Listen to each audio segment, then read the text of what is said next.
گزشتہ نشست میں آپ نے بتایا تھا کہ دو زاویہ نظر ہیں، ایک حسن زن کا، ایک سوء زن کا۔ اگر سوء زن کا اپنائیں گے تو دونوں جانب آپ کو بہت ساری خرابیاں خود آپ پیدا کر سکتے ہیں، توجیحات کر سکتے ہیں۔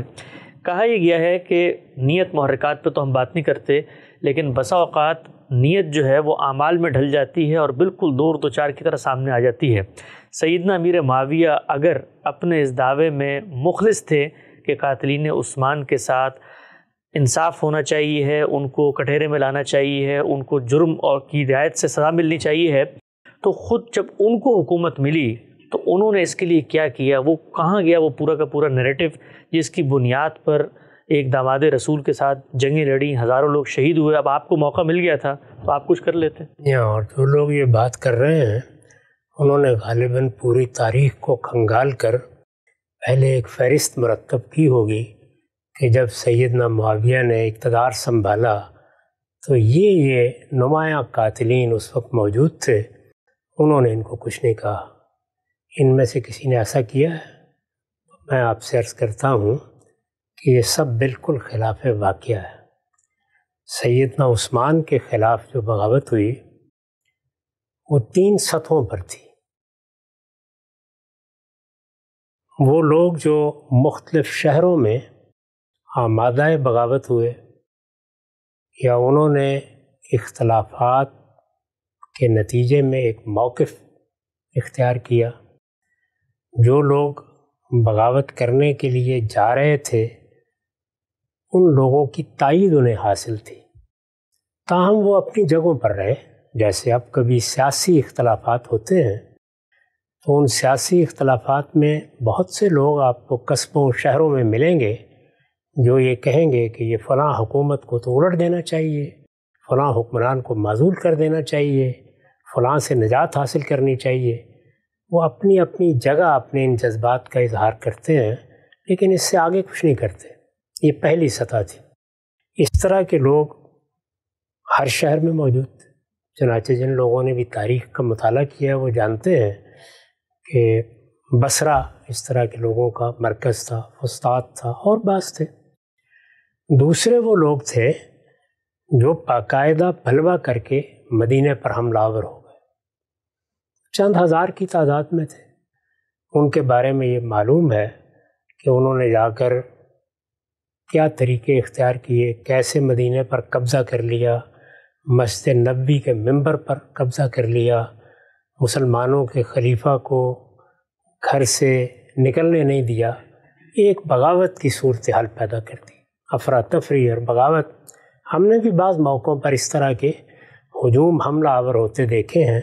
ابھی حال میں بھی ہمارے ہاں کچھ واقعات پیش آئے ہیں تو اس سے اندازہ کیا جا سکتا ہے کہ مؤیدین کی بڑی تعداد بھی پیچھے ہوتی ہے اور جو لوگ بلوہ کرنے کے لیے نکلتے ہیں ان کی بھی ایک تعداد ہوتی ہے۔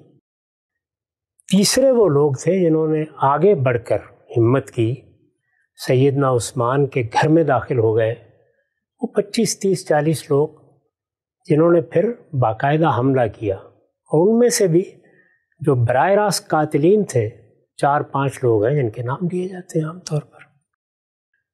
ان میں سے یہ جو آخری 2 ہیں ان میں سے کوئی بھی باقی نہیں رہا تھا۔ سیدنا معاویہ نے جب اقتدار سنبھالا ہے تو یہ سب کیفر کردار کو پہنچ چکے تھے۔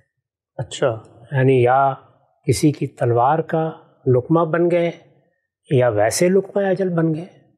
میں ان کی تفصیلات میں نہیں جاؤں گا، کسی شخص کا دل چاہے تو وہ تاریخ کی کوئی کتاب اٹھائے، تبری کو اٹھا لے، سب تفصیل مل جاتی ہے اس میں۔ یہ سب کے سب ختم ہو چکے تھے۔ صرف تیسرے طبقے کے لوگ باقی تھے جو مختلف جگہوں پر تھے یا دوسروں میں سے، یعنی دوسرے طبقے میں سے فرار ہو کر نکل کر اپنے اپنے علاقوں میں چلے گئے تھے اور وہ کسی لشکر کا حصہ نہیں بنے تھے۔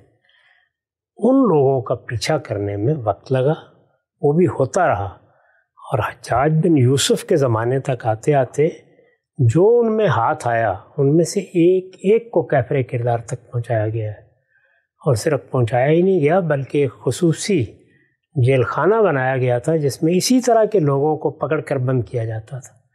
تو صرف سیدنا معاویہ ہی نہیں بلکہ بعد میں بھی بنو امیہ نے یہ سلسلہ جاری رکھا۔ جن لوگوں کے بارے میں یہ کہا جاتا ہے کہ یہ وہ نمایاں لوگ تھے، ان میں سے کوئی باقی نہیں تھا، تو کس کو انہوں نے کافر کردار تک پہنچانا تھا؟ وہ سب اللہ تعالیٰ کے قانون کے مطابق خود ہی اپنی جگہ پر پہنچ گئے تھے۔ اچھا صاحب، یہ نقطہ تو بڑا ہی، جس کو آپ کہتے ہیں نیا نقطہ ہے، عام طور پہ لوگوں کی نظر میں نہیں ہوتا، اور جو پروپیگنڈا کیا جاتا ہے وہ تو اس سے بالکل منفرد اور مختلف ہے۔ یہ پہلو بھی واضح کیجیے گا کہ ایک طرف تو یہ معاملہ ہے کہ آپ نے کسی قاتل کو اس کے انجام تک پہنچایا، اس کے مقابلے میں جو دوسری جانب تھی وہاں پر تو جو نامزد مجرمین تھے، قاتلین تھے، ان کو تو باقاعدہ حکومت کے عہدے دیے گئے، اور خلافت ملوکیہ جس کا تذکرہ بھی ہوا تھا کہ خود مولانا مودودی جو اس موقف کے حامی ہیں، ان اقدامات کی کوئی توجیہ نہیں کر سکے۔ تو یہاں پر مطالبہ یہ ہے کہ آخری قاتل بھی کہیں پر ہو، اس کو آپ سوراخ میں سے نکال کے ماریں، اور دوسری جانب جو نامزد قاتلین ہیں ان کو حکومت کے عہدے بھی دیے گئے۔ یہاں خاص طور پر محمد بن ابو بکر اور مالک الاشتر نخی، ان دو کے بارے میں تو عام طور پر یہ سمجھا جاتا تھا کہ یہ ان میں شامل تھے، اور بلکہ ان کو دوسرے فریق کی طرف سے قاتلین قرار بھی دیا جاتا تھا۔ چنانچہ مولانا سید اللہ صاحب مودودی نے بھی اعتراف کیا خلافت و ملوکیت میں کہ میں سیدنا علی کے اس اقدام کی کوئی توجیہ نہیں کر سکا، لیکن میرے نزدیک اس کا بھی ایک محل ہے۔ اچھا، چیزوں کو صحیح زاویے سے دیکھنا چاہیے۔ جب تک کسی شخص کے بارے میں مقدمہ چلا کر یہ بالکل متعین نہ ہو جائے کہ یہ فلاں جرم کا مرتکب ہے، اس وقت تک آپ کیا کریں گے؟ یہی کریں گے کہ آپ عمومی رویہ وہی رکھیں جو ایسے لوگوں سے رکھا جاتا ہے۔ انہوں نے بار بار، یعنی سیدنا علی نے اپنی یہ معذرت پیش کی کہ میرے ہاتھ مضبوط نہیں ہو سکے، میں نے اقتدار سنبھالا ہے لیکن میرے خلاف ایک بغاوت کسی صورت پیدا ہو گئی۔ سیدنا معاویہ معمولی اثر و رسوخ کی شخصیت نہیں تھے، شام عراق کا بڑا علاقہ ان کے تحت تھا، اور بہت لوگ ان کا ساتھ دینے کے لیے نکلے۔ پھر سیدہ عائشہ کی قیادت میں بھی صحابہ کرام کی ایک بڑی جماعت جمع ہو گئی۔ سیدنا علی کا خیال یہ تھا کہ لوگوں نے میرا ساتھ نہیں دیا، تو جب حکومت اپنے آپ کو مستحکم نہیں کر سکی تو اب میں ان لوگوں کو بھی کافر کردار تک کس طرح پہنچاؤں؟ پہلے یہ ہونا چاہیے نا کہ میرے اقتدار کو محکم اور مضبوط کیا، یہ ان کا خیال تھا۔ اب اس سارے عمل میں وہ جن لوگوں سے یہ توقع رکھتے تھے کہ وہ ان کے دائیں بازو آئیں گے، وہ کھڑے ہوں گے، وہ ان کا ساتھ دیں گے، جب وہ نہیں ساتھ آئے ان کے پاس کچھ رہ نہیں گیا تھا کہ اب وہ نظم کو چلانے کے لیے کیا کریں۔ تو پھر انہی لوگوں کو جو ان کے دائیں بائیں کھڑے تھے انہوں نے ذمہ داریاں بھی دی، اور ان ذمہ داریوں کے باب میں ایک لحاظ سے آپ کہہ سکتے ہیں کہ وہ متہم بھی ہوئے، جیسے کہ مولانا مودودی نے بھی یہ الفاظ لکھ دیے، درحالے کہ انہی کا دفاع کر رہے تھے۔ تو اس طرح کی صورتحال سیاسی معاملات میں پیدا ہو جاتی ہے، یعنی آپ اس پوزیشن میں نہیں ہوتے کہ آپ کوئی اقدام کر سکیں، آپ انہی لوگوں کے ساتھ معاملہ کرنے پہ مجبور ہو جاتے ہیں۔ یہ آپ نے دیکھا ہے کہ جنگیں ہوتی ہیں، ایک دوسرے کو مارا جاتا ہے، بہت قتل و غارت ہوتی ہے، پھر لوگ ایک دوسرے کے ساتھ ہاتھ ملا کے میز پہ بیٹھ جاتے ہیں، اس لیے کہ مصالحت کے سوا کوئی راستہ نہیں ہوتا۔ یہ میرے خیال میں چیزوں کو اس زاویے سے دیکھنا چاہیے۔ میں سیدنا علی رضی اللہ عنہ کو بھی اس میں معذور سمجھتا ہوں۔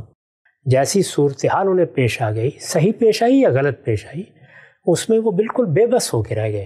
حکومت کا نظم قائم نہیں ہو سکا، حکومت پوری طرح منعقد نہیں ہو سکی، سب علاقوں میں اس طرح اطاعت کا جذبہ پیدا نہیں ہو سکا، پے در پے جنگوں کی صورتحال پیش آئی۔ 5 سال کے عرصے میں پہلے جنگ جمل ہو گئی، پھر صفین میں وہ خود حملہ آور ہو گئے، پھر ان کو خوارج کے خلاف کارروائی کرنا پڑ گئی۔ تو اس میں جو ایک بے بسی کی کیفیت ان پر طاری ہوئی، اس میں اگر اس طرح کا کوئی اقدام بھی ان سے ہوا ہے، میرا خیال ہے کہ ان کو معذور سمجھنا چاہیے۔